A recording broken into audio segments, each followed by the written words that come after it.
The Paper Menagerie demonstrates how an individual can belong to a community, vanish from it, and get reconnected.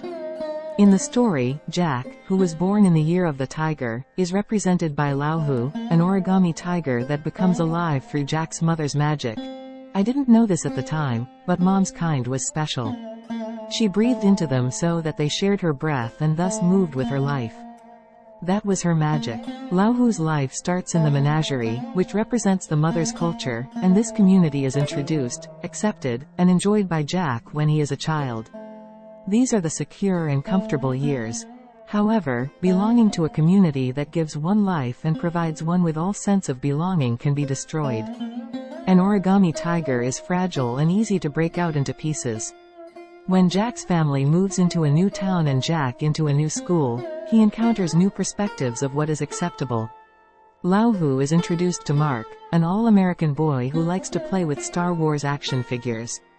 When Lauhu accidentally breaks Mark's action figure, Mark retaliates by tearing Lauhu apart. Mark grabbed Lauhu, and his snarl was choked off as Mark crumpled him in his hand and tore him in half. He balled up the 2 pieces of paper and threw them at me. "Here's your stupid cheap Chinese garbage." From this moment on, life for Lauhu becomes difficult to the point that he never seems the same again. Jack tries to fix him back to what he was, but nothing seems to work. He is condemned to live in a box for a long time, even though the menagerie resists Jack's rejection. He animals had escaped and took over their old favorite spots in my room. I caught them and put them back into the shoebox, taping the lid shut. But the animals made so much noise in the box that I finally shoved it into the corner of the attic as far away from my room as possible. Jack forces himself to forget the community the menagerie represents and instead joins Mark's all-American community. Many years later, the fragile Lauhu comes back from the darkness when Jack's memory of her mother making an origami shark for him breathes new life into the paper tiger.